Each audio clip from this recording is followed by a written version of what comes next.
मित्रों, आज मैं आपसे बहुत अच्छा एक फ़ोटो लेमिनेशन के द्वारा बहुत अच्छा आपको एक समाज के जोड़ने की कोशिश करूँगा।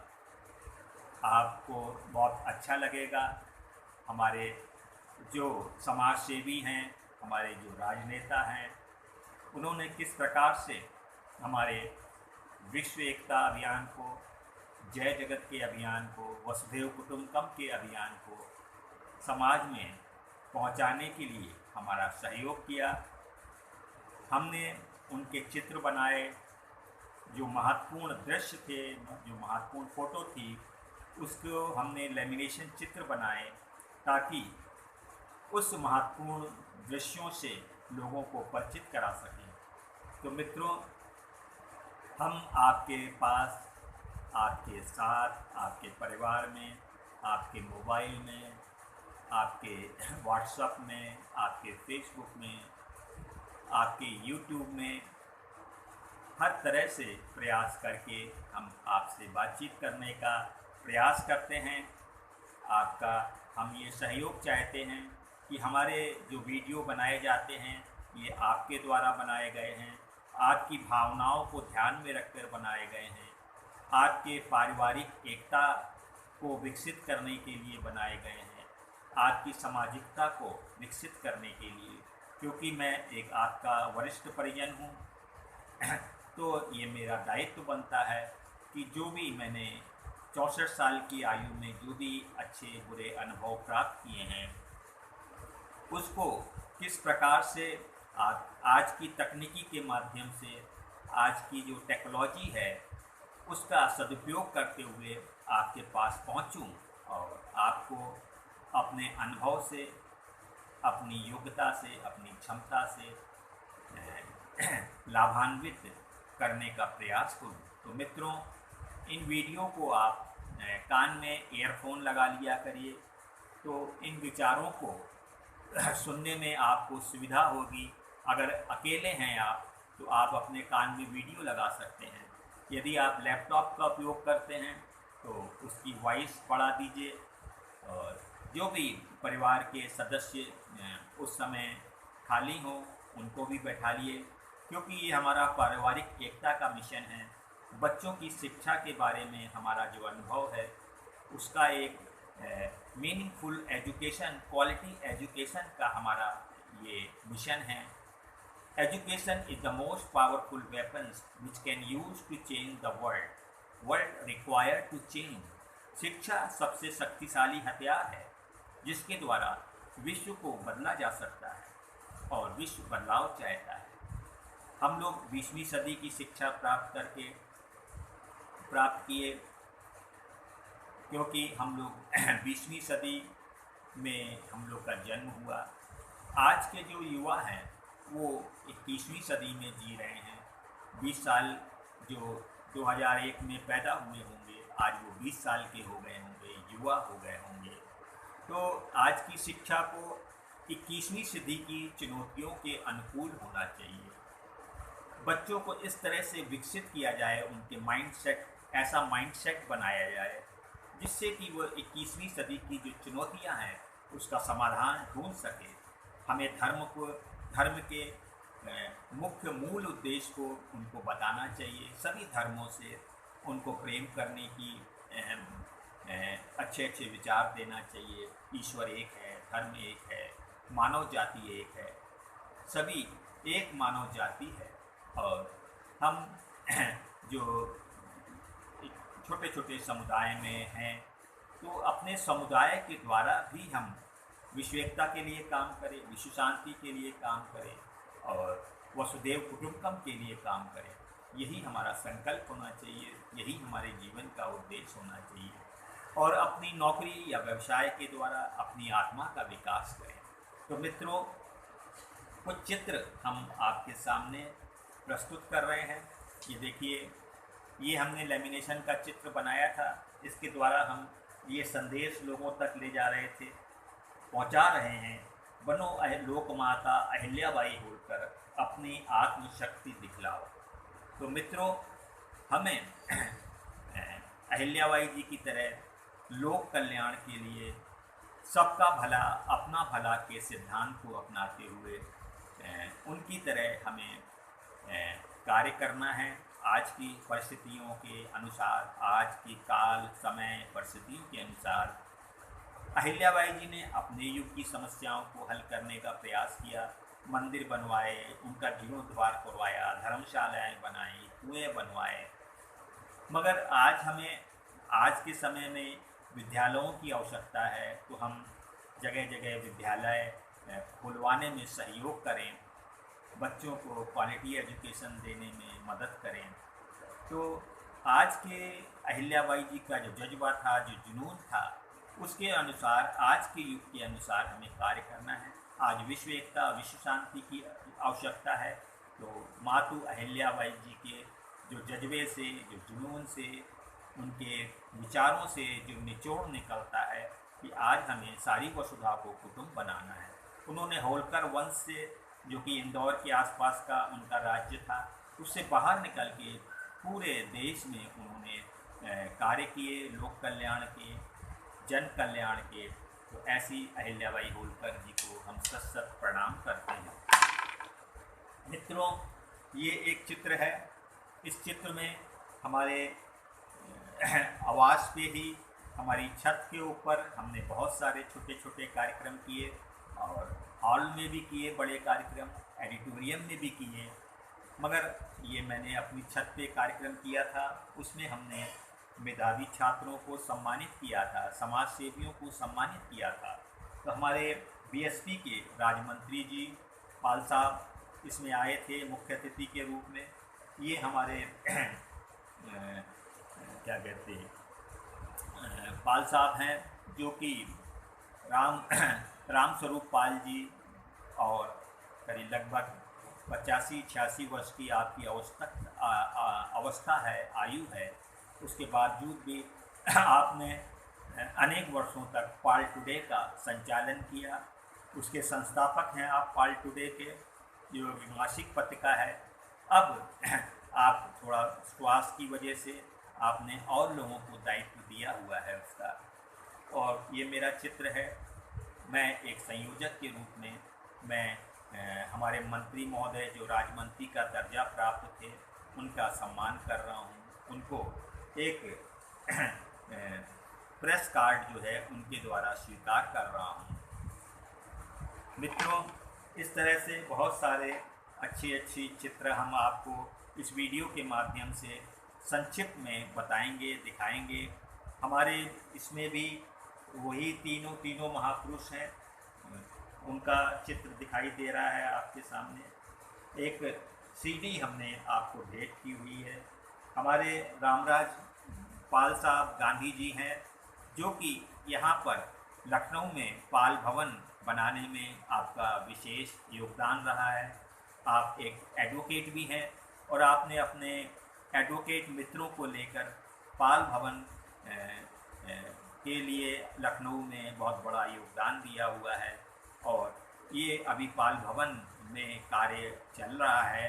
तो आप भी इस पाल भवन के निर्माण में आगे आएं और अपना योगदान करें, क्योंकि उत्तर प्रदेश का ये लखनऊ मुख्यालय है, राजधानी है।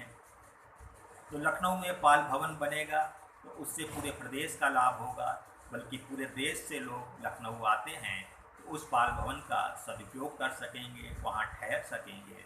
तो मित्रों, इस तरह से हम अपना जिस भी तरह से योगदान कर सकते हैं। हमारे इस चित्र में मुख्य अतिथि के रूप में श्री शैतान सिंह जी दिखाई दे रहे हैं। शैतान सिंह जी हमारे अखिल भारतीय पाल महासभा के राष्ट्रीय अध्यक्ष हैं, और अनेक वर्षों से आप उसका नेतृत्व कर रहे हैं। तो लखनऊ में जो भी कार्यक्रम होते हैं, अखिल भारतीय पाल महासभा लखनऊ शाखा द्वारा हमारे राष्ट्रीय हमारे जिले के अध्यक्ष हैं श्री विजय पाल जी, जो कि एक एडवोकेट भी हैं। तो आपके नेतृत्व में ये कार्यक्रम आयोजित किया जाता है। तो आपको इस अवसर पे विशेष रूप से सम्मानित किया गया था। आपके साथी जो हैं वो दिखाई दे रहे हैं। यहाँ हरेन पाल जी हैं, हमारे यहाँ पर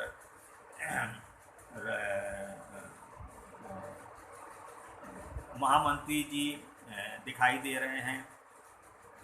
और हमारा ये और भी साथी हैं, मैं उनके सबके नाम तो यहाँ पर नहीं ले पाऊँगा। तो इसमें हम लोग विजय पाल जी का इंद्र मोहन जी का भी बहुत योगदान रहता है इस कार्यक्रम को सफल बनाने में। ये यहाँ पर मेरा चित्र है, मैं माइक का संचालन कर रहा था, कार्यक्रम का संचालन कर रहा था। तो इस तरह से हम इन चित्रों के माध्यम से भी समाज के बारे में जानकारी प्राप्त करेंगे। इस समारोह में, इस आयोजन में, जो कि छात्र सम्मान समारोह लखनऊ में आयोजित किया गया था, उसका ये एक दृश्य है। बहुत ही प्रभावशाली, बहुत ही संदेश परक ये फ़ोटो है, लेमिनेशन चित्र है। इसमें हम देख रहे हैं शैतान सिंह जी हमारे इंद्र मोहन जी को, जो कि कार्यक्रम को सफल बनाने में घर घर जाके आप लोगों को आमंत्रित करते हैं, उनको सहयोग के लिए प्रेरित करते हैं, उनको अच्छे अच्छे विचार देते हैं। वैज्ञानिक युग में विज्ञान के बारे में, विवेक के बारे में, तथ्यों के बारे में अवगत कराते हैं। धर्म को जो है, धर्म के जो हैं कर्म कांडों से दूर रहने की आप सलाह देते हैं। बहुत सारे हमारे जो धार्मिक कृत्य हैं उनका आज के युग में उसको प्रेरित करते हैं लोगों को कि आप वैज्ञानिक ढंग से और विवेकपूर्ण ढंग से उसका पालन करें और अपने जीवन को सफल बनाएं, अपने परिवार को सफल बनाएं। ये हमारे बहाई मित्रों का एक चित्र है, जो कि हमारे लखनऊ के लाल बाग में स्थित है बहाई भवन, जो आपके ये लेटेस्ट एक बहाई धर्म है, जिसका आप दिल्ली में देखते होंगे लोटस टेम्पल, कमल मंदिर। तो इसमें भी मैंने एक मेरा व्याख्यान था, मैं इस यहाँ बैठा हूँ, ये मेरी पत्नी है और बाकी हमारे भाई मित्र हैं, जिनके बीच में मुझे एक वक्ता के रूप में बुलाया गया था विश्व एकता, विश्व शांति और जय जगत की शिक्षा के बारे में बताने के लिए। तो बहाई धर्म का मानना है ईश्वर एक है, धर्म एक है और सारी मानव जाति एक है। दुनिया की एक वैश्विक लोकतांत्रिक व्यवस्था होनी चाहिए, विश्व सरकार के रूप में, विश्व संसद के रूप में। तो बहाउल्लाह ने आकर पूरी मानव जाति के लिए स्त्री पुरुष की समानता होनी चाहिए, गरीबी और अमीरी में बहुत ज़्यादा अंतर नहीं होना चाहिए। इस तरह की बहुत अच्छी अच्छी चीज़ें उन्होंने बताई। तो बहाई धर्म के बारे में भी आपको जानना चाहिए। आप कभी भी दिल्ली जाएं तो बहाई टेम्पल ज़रूर जाएं। कमल मंदिर भी उसको कहते हैं, लोटस टेम्पल, कमल मंदिर।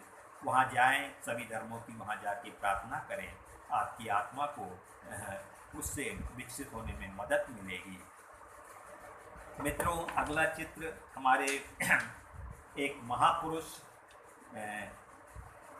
जो कि प्रथम हमारे देश के सेना अध्यक्ष थे, करियप्पा साहब, तो उनको भी हम नमन करते हैं। उन्होंने देश को गौरव बढ़ाया, देश का और सेना का गौरव बढ़ाया। तो ऐसे बहादुर, ऐसे साहसी, ऐसे ईमानदार अधिकारी को हम आज के दिन नमन करते हैं, सत कोटि कोटि नमन करते हैं। उनके जज्बे से, उनकी जुनून से, उनकी बहादुरी से, उनके साहस से हमें शिक्षा लेनी चाहिए और उनके जैसे व्यक्तित्व को अपने अंदर विकसित करना चाहिए। यही उनके जीवन से हमें प्रेरणा मिलती है। मित्रों, ये मेरा एक परिवार का चित्र है। इसमें मेरे एक बेटा और 2 बेटी दिखाई दे रहे हैं, मेरी धर्मपत्नी है और मेरा चित्र है युवा। जब मैं युवावस्था में थे बच्चे भी मेरे युवा हो चुके थे, तो उस समय का ये चित्र है। हमने पारिवारिक एकता के लिए आपके सामने ये चित्र प्रस्तुत कर रहे हैं। हमने जो भी किया सब परिवार की सहमति से किया, समाज सेवा की, तो सभी बच्चों का सहयोग लिया और आज इसमें से एक बेटी हमारी अब संसार में नहीं है, शारीरिक रूप से नहीं है, मगर वो सूक्ष्म रूप से सदैव हमारा मार्गदर्शन करती रहेगी, हमें प्रेरणा देती रहेगी। तो ऐसी बेटी को भी हम नमन करते हैं। इसमें हमारी धर्मपत्नी भी हमारा श्रीमती उमा जी बहुत सहयोग करती हैं, सामाजिक कार्यों में बढ़ चढ़ कर हिस्सा लेती हैं। अखिल भारत जो उत्तर प्रदेश पाल महिला महासभा की सुश्री उर्मिला पाल जी के साथ महामंत्री रही हैं। हमारी बेटी एकता पाल, उसने भी समाज का काम हमेशा सहयोग करती रहती है। बेटा विश्वपाल हमें बहुत मदद करता है हर कार्य में। ये मेरा एक चित्र है जिसमें मैं ऑफिस में कंप्यूटर में वर्क कर रहा हूँ और विश्व शांति के लिए, विश्व एकता के लिए। तो मुझे ऑफिस में भी इसी तरह का कार्य मिला हुआ है। तो आपको ये चित्र मैं आपके सामने कि हमें जो भी हमें नौकरी मिली है, जो व्यवसाय मिला है, उसी के द्वारा हमें अपनी आत्मा का विकास करना चाहिए। हमें काम करके ऊर्जा मिलनी चाहिए। तो कार्य की अधिकता से नहीं, मनुष्य उसको बोझ समझकर करने से थकता है। आप अगर कार्य को बोझ ना समझें, अपनी आत्मा का विकास का एक माध्यम समझें, तो वो नौकरी व व्यवसाय आपको ऊर्जा देगा, आंतरिक ऊर्जा देगा। तो यही मैं कोशिश करता हूँ अपने जीवन में कि हमारे प्रत्येक कार्य ही एक सुंदर प्रार्थना बने। मित्रों, ये मेरा बचपन का छोटा सा चित्र है परिवार का। यहाँ मैं बैठा हुआ हूँ। ये मेरी बड़ी बहन है जो कि आगरा में है, राजा मंडी में, श्रीमती अरुणा सिंह चंदेल। ये मेरा छोटा भाई है दिलीप, और ये मेरी छोटी बहन है मंजू। तो ये बहुत प्रेरणा देता है मुझे ये चित्र।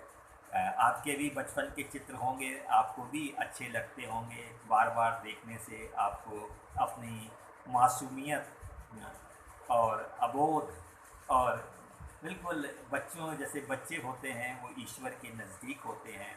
बच्चे मन के सच्चे, ये वो फूल हैं जो भगवान को लगते प्यारे।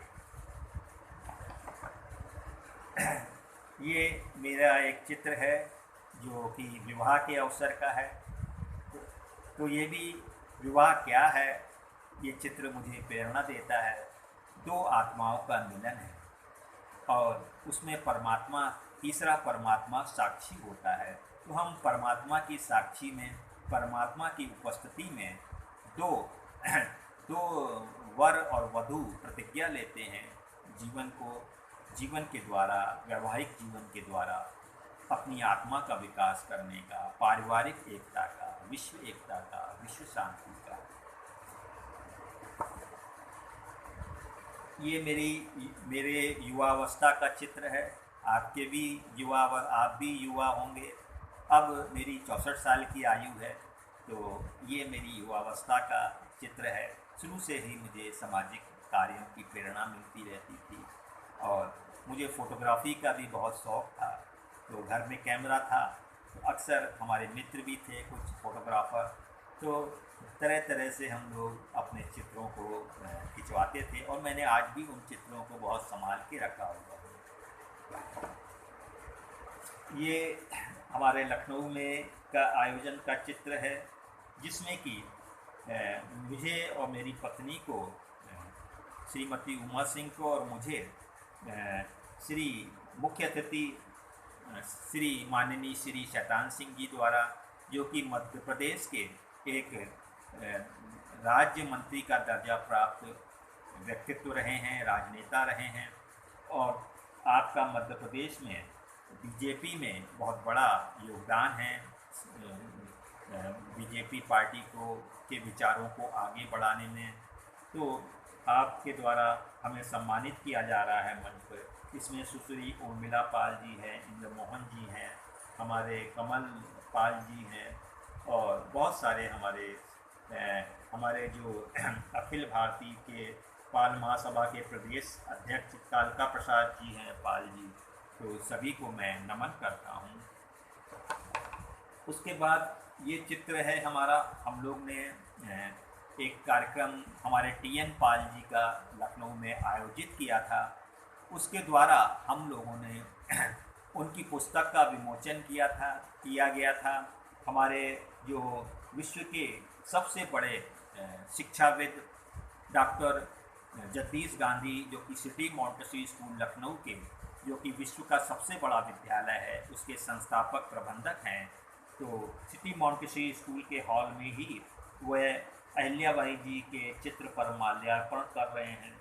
ये हमारे मंसूर अहमद जी हैं, जो कि हार्ट स्पेशलिस्ट हैं। ये डीजीपी साहब हैं हमारे रिटायर्ड। उर्मिला पाल जी हैं इस चित्र में। तो इस तरह का ये चित्र आपको मैं प्रस्तुत कर रहा हूँ कि ऐसे हमारे हस्तियों ने अहिल्याबाई जी होलकर के प्रति अपना सम्मान प्रकट किया है। मित्रों, ये हमारे एक बहुत अच्छी स्मारिका है, जो कि इसका पाल परिवार स्मारिका नाम है। और ये स्मारिका जो है हमारे उन्नाव की जो जिला इकाई है अखिल भारतीय पाल महासभा की, उसके द्वारा ये स्मारिका प्रस्तुत की गई थी, प्रकाशित की गई थी 2019 में। इसमें हमारे महापुरुषों का, होलकर वंश के वीरों का, अहिल्याबाई होलकर का, महान चिंतक पेरियार साहब का चित्र बना हुआ है। तो मित्रों, इस तरह की स्मारिकाओं को हमें समय समय पर पढ़ना चाहिए। ये मेरा आर.डी. पाल जी हैं, जो कि लोकपाल के उत्तर प्रदेश विद्युत विभाग में लोकपाल के पद से आपने दायित्व निभाया था, और एक एग्जीक्यूटिव इंजीनियर के पद पे भी रहे आप। तो आपने भी हमेशा सदैव समाज के लिए आप चिंतित रहते हैं, चिंतन करते हैं, और समाज को कैसे आगे बढ़ाया जाए उस पर हमेशा आपका चिंतन रहता है। तो मुझे लखनऊ में चांदी का मुकुट पहनाकर सम्मानित किया था आर.डी. पाल जी, और बहुत सारे हमारे समाज सेवी कालका प्रसाद जी, और मथुरा से भी हमारे लोग आए हुए थे। तो सभी के द्वारा मैं सम्मानित हुआ था। तो मैं सभी के प्रति अपना नमन करता हूँ, सम्मान प्रकट करता हूँ कि मुझे इस योग को समझा गया। मित्रों, ये बहाई धर्म के जो संत हैं अब्दुल बहा, जो कि इसके संस्थापक बहाउल्लाह के पुत्र हैं। तो बहाई धर्म का जन्म ईरान में हुआ था, और अब बहाउल्लाह इसके संस्थापक हैं। मगर ये पूरे दुनिया में फैला हुआ धर्म है, जो सभी धर्मों की एकता को स्वीकार करता है, सभी धर्मों के अवतारों को मान्यता देता है, उनकी शिक्षाओं को ग्रहण करने की प्रेरणा देता है। तो जब भी आप दिल्ली जाएं तो बहाई मंदिर ज़रूर जाएं। कालका जी में ये बहाई मंदिर दिल्ली में बना हुआ है। तो जो लोग दिल्ली में रहते हैं वो तो समय समय पर वहाँ जाएं और प्रार्थना करें, सर्वधर्म प्रार्थना करें, उससे उनकी आत्मा का विकास में सहयोग मिलेगा। मित्रों, ये इंदौर का एक चित्र है, जो कि पाल समाज के युवक युवतियों को परिचय सम्मेलन रखा गया था, उस समय का ये चित्र है। तो इस तरह के परिचय सम्मेलन समाज में ज़्यादा से ज़्यादा हों। अभी कोरोना काल में तो संभव नहीं है, मगर आगे इस तरह के आयोजन हों जब भी स्थिति सामान्य हो, तो इससे हमारे जो युवक युवती हैं, विवाह युवक, उनको उचित उपयुक्त वर मिलने में सुविधा होगी और सरलता होगी। मित्रों, इस कोटेशन में कहा गया है, अपने प्रति दयालु रहो, नींद सबसे अच्छा ध्यान है। तो मित्रों, be kind to yourself, sleep is the best meditation, sleep is the best meditation. मित्रों, नींद, चिंता रहित होकर हमें अच्छी नींद लेना चाहिए। योग निद्रा कर लेनी चाहिए। योग आसन है उसको करना चाहिए, और एकदम प्रभु की गोद में सोने का अभ्यास करना चाहिए और बहुत सारी चिंताओं को लेकर नहीं सोना चाहिए। तो अगर हमें अच्छी नींद आ जाए 6 घंटा 7 घंटा, तो उससे हमारा स्वास्थ्य अच्छा रहता है, हमारी बॉडी रिचार्ज हो जाती है। तो नींद का हमें बहुत ध्यान रखना चाहिए, समय पे सोना, समय पे early to bed, early to rise to make a man healthy wealthy and wise. तो रात्रि में जल्दी सो जाना बिस्तर पे और सुबह जल्दी उठना मनुष्य को बुद्धिमान, अर्ली स्वस्थ, early to bed early to rise to make a man healthy wealthy and wise, और धनवान भी बनाता है। इसलिए नींद का बहुत महत्व है। मित्रों, ये चित्र भी, जैसा मैंने अभी एक चित्र आपको दिखाया था कि हमारा एक के पुस्तक पी.एन. पाल जी ये खड़े हुए हैं, जो कि एक वैज्ञानिक रहे हैं और अब इस संसार में नहीं हैं वो। तो उन्होंने बहुत अच्छे विचार थे उनके और बहुत विद्वान थे, नई नई किताबों का अध्ययन करते थे। पूरी दुनिया के जो लेखक हैं बड़े बड़े, उनकी किताबों का अध्ययन करते थे और उसका निचोड़ निकालकर पाल भारती में नियमित रूप से आपके लेख प्रकाशित होते थे और उसके वो पाल भारती के संरक्षक भी रहे हैं। तो आपकी पुस्तक मैं भी सोचूं तुम भी सोचो का विमोचन यहाँ पर किया गया था लखनऊ में डॉक्टर जगदीश गांधी शिक्षाविद के द्वारा। इसमें उर्मिला पाल जी हैं, इलाहाबाद की हमारी नीलम पाल जी हैं, ये लखनऊ की श्रीमती उमा सिंह पाल जी हैं समाजसेवी, और भी हमारे डीजीपी रिटायर्ड, हमारे हार्ट स्पेशलिस्ट इसमें हैं मंसूर अहमद साहब, जो कि सहारा हॉस्पिटल के हार्ट स्पेशलिस्ट हैं और दुनिया में आपका नाम है। तो इस तरह की हस्तियों ने इस किताब का विमोचन दीप प्रज्वलित करके उस कार्यक्रम का शुभारंभ कर रहे हैं। ये हमारी बेटी, बदायूं की एक बेटी है, जो कि पाल बेटी, जो कि प्रतिभा पाल जी, और आप जो है इस समय आईएएस हैं, आईएएस के पद में हैं, अब वरिष्ठ आईएएस हैं आप, और उनको जो है बदायूं में आपको विद्यालय के पाल साहब जी द्वारा, एक विद्यालय के पाल साहब हैं, वो सम्मानित कर रहे थे जब वो आईएएस की परीक्षा पास करके चयनित हुई थी। तो ये बदायूं का, पूरे उत्तर प्रदेश का आपने गौरव बढ़ाया था और पूरे देश का गौरव बढ़ाया था, समाज का, पाल समाज का, बघेल समाज का, धनगर समाज का। उसके बाद बहुत ही अच्छा चित्र इसमें इंद्र मोहन जी को सम्मानित किया जा रहा है, हमारे राष्ट्रीय अध्यक्ष शैतान सिंह जी द्वारा। तो ये दृश्य भी हमें प्रेरणा देता है कि हम भी इंद्र मोहन जी जैसे विवेकशील बने, सच्चाई में चलने का हमारे अंदर साहस हो और जो भी कुरीतियाँ हैं, जो भी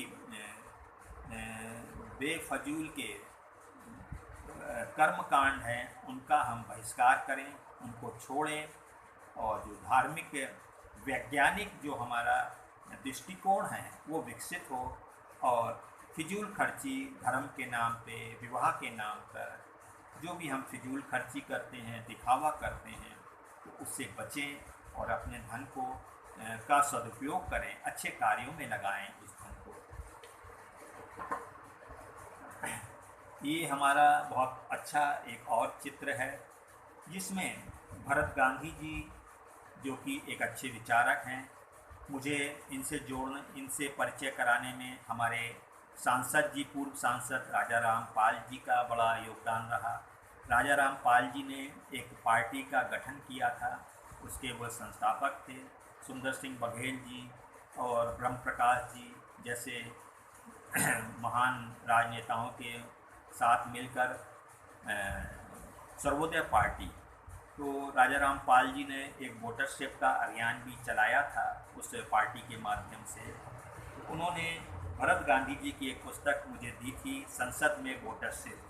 तो उसके माध्यम से मुझे भरत गांधी जी से जोड़ने का मौका मिला और भरत गांधी जी चाहते हैं कि देश के प्रत्येक वोटर को वोटरशिप के नाम से कुछ धनराशि सरकारी खजाने से, सरकारी कोष से प्रत्येक वोटर को मिले, चाहे वो अमीर हो चाहे वो गरीब। वोटर क्योंकि भी देश का असली मालिक होता है, तो और उसके वोट से ही सरकार बनती है, उसके वोट से ही शासन की व्यवस्था चलती है। तो अब सरकार सबको नौकरी दे नहीं सकती, सबको रोजगार दे नहीं सकती, क्योंकि अब ये वैश्विक युग है। व्यवसाय जो है खुला बाजार है, पूरे विश्व का एक खुला बाजार है। तो अब सारा काम मशीनें कर रही हैं, बुलडोजर कर रहे हैं, तो अब सबको काम मिल नहीं सकता। मगर सरकार उनको कुछ धनराशि दे सकती है वोटरशिप के नाम से। जैसे डॉक्टर अपनी फ़ीस लेता है, वकील अपनी फ़ीस लेता है, तो उसी प्रकार से प्रत्येक वोटर को कम से कम उसके जीवन के जो भोजन करने के लिए, उसको भोजन के लिए भूखा ना रहना पड़े, तो इतनी धनराशि उसके खाते में सरकार को डालनी चाहिए। ऐसा इन महान विचारक भरत गांधी जी का विचार है और वह इसके लिए जीवन पर्यंत काम कर रहे हैं। और उन्होंने ये भी संकल्प ले रखा है कि मैं शादी तभी करूंगा जब मेरा ये वोटरशिप की योजना जो है भारत सरकार के द्वारा लागू की जाएगी। और इसके लिए आज उनकी 52 साल की अवस्था हो रही है और वो इस संकल्प पे अडिग हैं और बहुत विद्वान हैं। आईएएस की परीक्षा आपने पास की थी और बहुत किताबें पढ़ी, आपने बहुत सारी किताबें आपने इसके बारे में लिखी हैं, तो आपको उन किताबों को भी अपने पढ़ना चाहिए। कि लोकतंत्र की पुनर्खोज के ऊपर आपने अभी लेटेस्ट किताब लिखी है। तो लोकतंत्र तो आया, मगर उसका विकास भी होना चाहिए, उसको विकसित होना चाहिए और उसको सर्वोच्च अवस्था में लोकतंत्र को पहुंचाना है। तो ये किताबें पढ़ के आपकी ये प्रेरणा मिलती है। आपने भारतीय संसद में भी वोटरशिप के मामले को ले गए, मगर किसी कारणवश ये मामला संसद में नहीं उठाया जा सका। तो हम राजा रामपाल जी के बहुत आभारी हैं कि ऐसे विचारक से उन्होंने एक किताब आपकी मुझे भेंट की थी, तब से मैं आपसे जुड़ा हुआ हूँ और यथाशक्ति मैं आपके इस अभियान में योगदान करता हूँ। मैं भी ये दिल से चाहता हूँ कि सरकार को इसका कानून बनाना चाहिए, क्योंकि बहुत सारे हमारे बेरोजगार भाई, बहुत सारे हमारे मजदूर भाई, बहुत सारे हमारे किसान भाई आज गरीबी की वजह से, पैसे के अभाव की वजह से बहुत परेशान हैं। तो और बहुत सारे हमारे वृद्ध लोग जो वृद्धावस्था में कोई काम नहीं कर सकते, तो सरकार को इसके ऊपर सोचना चाहिए, विचारकों को सोचना चाहिए, समाज सेवियों को सोचना चाहिए, हमारे विभिन्न पार्टियों के राजनेताओं को एक मत से इस मामले पर विचार करना चाहिए। बहुत सारे मुद्दे आज न्यूज़ चैनलों पे दिन रात चलते रहते हैं, जिससे जो सबसे अंतिम व्यक्ति है देश का, गरीब है, जो सबसे निचली श्रेणी में है, उसका कोई लाभ नहीं होता उस मुद्दे से। ऐसे बहुत सारे मुद्दे 24 घंटे बड़े बड़े न्यूज़ चैनलों पे, बड़े बड़े अखबारों पे चलते रहते हैं। तो असली मुद्दों से हमारा ध्यान बढ़ जाता है। तो असली मुद्दों पे आना चाहिए। घर घर में जो आज कलह है आर्थिक संकट की वजह से, आर्थिक तंगी की वजह से, तो बहुत सारी संकट जो है पैसे के अभाव में ही पैदा होते हैं परिवार में। तो वो कैसे दूर हों, इसका हमें कोशिश करनी चाहिए, रास्ता निकालना चाहिए। तभी मानव जाति जो है जब आर्थिक रूप से संपन्न होगी, हमारे अब युद्ध की हमें कोई ज़रूरत नहीं है, अब हमें आतंकवाद की कोई ज़रूरत नहीं है, अब हमें परमाणु शस्त्रों की होड़ करने की कोई ज़रूरत नहीं है। अब क्योंकि मानव जाति परिपक्व अवस्था में है, वैज्ञानिक युग है, समझदारी का युग है, शिक्षा का युग है, तो अब मानव जाति को जो है नए नए रचनात्मक चिंतन करना चाहिए, इनोवेशन करना चाहिए, कलाओं का विकास करना चाहिए, संगीत का विकास करना चाहिए और मशीनों को अपना काम करने देना चाहिए। जो भी कठोर परिश्रम के काम हैं वो मशीनों के जिम्मे डालना चाहिए। तो मित्रों, इस तरह का हमें प्रयास करना चाहिए। मित्रों, ये हमने अंत, बस हमारा समापन की ओर हम लोग बढ़ रहे हैं। ये हमने बहुत सारे लोगों को, जिसमें राजनेता भी थे, शिक्षाविद भी थे, बहुत सारे हमारे आपके विद्वान, विचारक, मीडिया पर्सन, उनको हमने एक बुके की जगह बुक उपहार स्वरूप भेंट करने का अभियान चला रखा है।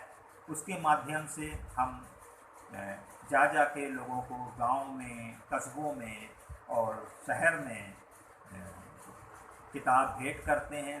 तो इसमें हमारे बहुत सारे नेतागण हैं उत्तर प्रदेश के, विशेषकर उनको हमने किताबें दी। यूनिवर्सिटीज़ के वाइस चांसलर हैं, उनको किताबें दी जाके, और प्रेरणादायी किताब दी गई। मैंने भी 26 किताबें लिखने में योगदान दिया है। उन किताबों को भी हम लोगों को के द्वारा विश्व एकता, विश्व शांति, जय जगत, वसुधैव कुटुंबकम का संदेश देते हैं। तो हमारे प्रधानमंत्री जी, मोदी जी का इस अभियान को आशीर्वाद प्राप्त है। बुके की जगह बुक उपहार में दी जाए, ऐसी परंपरा चलानी चाहिए। उसी का एक चित्र ये भी है जिसमें हमने फिल्मी कलाकारों को, टीवी कलाकारों को जाके पुस्तकें भेंट की थी, और उनके उस अवसर के ये चित्र हैं। बहुत सारे हमारे टीवी बाल कलाकार हैं इसमें, और उनको हमने किताबें दी। उनसे आग्रह किया कि वे अपने विचारों के द्वारा, अपनी कला के द्वारा, अपने लेखन के द्वारा, अपने गीत संगीत के द्वारा इस विश्व एकता के संदेश को, मानव जाति की एकता के संदेश को इस पूरी दुनिया में फैलाएं। क्योंकि हमारे टीवी कलाकार बहुत लोकप्रिय होते हैं और उनकी बात लोग सुनते हैं, उनके फॉलोअर होते हैं। तो अगर इस तरह के जो लोग हैं, जिनको लोग जानते हैं टीवी के माध्यम से, सिनेमा के माध्यम से, यदि वह इस कार्य के लिए अपना योगदान दें तो दुनिया का बहुत भला होगा। ये हमारा एक और चित्र है जिसमें हमारे मुख्यमंत्री जी को हम किताब भेंट करते हुए विचार विमर्श करते दिखाई दे रहे हैं। हमारे राज्यपाल नाइक साहब उसको से बातचीत कर रहे हैं। हमारे राजनेता लोग हैं, राजनाथ सिंह जी हैं जो कि तत्कालीन गृह मंत्री थे। हमें डॉक्टर दिनेश शर्मा और हमारे केंद्रीय मंत्री जी, उनको हम पुस्तक दे रहे हैं। और उत्तर प्रदेश सरकार के कई मंत्री इस चित्र में दिखाई दे रहे हैं, उनको हम ये चित्रों के माध्यम से किताब भेंट कर रहे हैं, बुके की जगह बुक। क्योंकि पुस्तक एक प्रेरणा का बहुत बड़ा स्रोत होता है। पुस्तक जीवन देव प्रतिमाएं हैं जिनकी आराधना से तत्काल प्रकाश और उल्लास मिलता है। स्वामी प्रसाद जी मौर्य दिखाई दे रहे हैं, और बहुत सारे हमारे राजनेता और इसमें हैं, इस चित्र के माध्यम से देख रहे हैं आप। रीता बहुगुणा जी दिखाई दे रही हैं। तो मित्रों, ये हमारे कुछ चित्र थे। बहुत सारे हमने चित्रों के माध्यम से, लैमिनेशन के माध्यम से समाज को जागृत करने की हम कोशिश कर रहे हैं। पीछे हमारे देखिए बहुत सारे हमारे जो दिवंगत लोग हैं, महान लोग हैं, महान आत्माएं हैं, विश्व आत्माएं हैं, उनके चित्र दिखाई दे रहे हैं। पहले की वीडियो में भी हमने ये चित्र आपको दिखाए थे। हमारे शिव कुमार जी शहीद हुए थे सूडान में। हमारे डीपी पाल जी, उर्मिला पाल जी, पीएन पाल जी, राम सुमेर पाल जी, शांति पाल जी, सागर पाल जी, और शहीद नायक वासुदेव शर्मा जी, इस तरह के महान जो आत्माएं हैं, वो हम उनका गुणगान करते हैं, उनके गुणों को याद करते हैं, तो उनकी प्रेरणा, उनका आशीर्वाद हमें मिलता है। मित्रों, आज के लिए बस इतना ही। फिर मिलेंगे। जय जगत, जय भारत, जय मानवता, जय विज्ञान, जय जवान, जय किसान, जय मजदूर, जय विश्ववासी, जय मानवता, और सभी विश्व नागरिकों की और सभी देशों की नागरिकों की हम जय करते हैं। जय जगत में सभी आ जाता है। मित्रों, जय जगत। फिर मिलेंगे, फिर किसी नए विषय के साथ।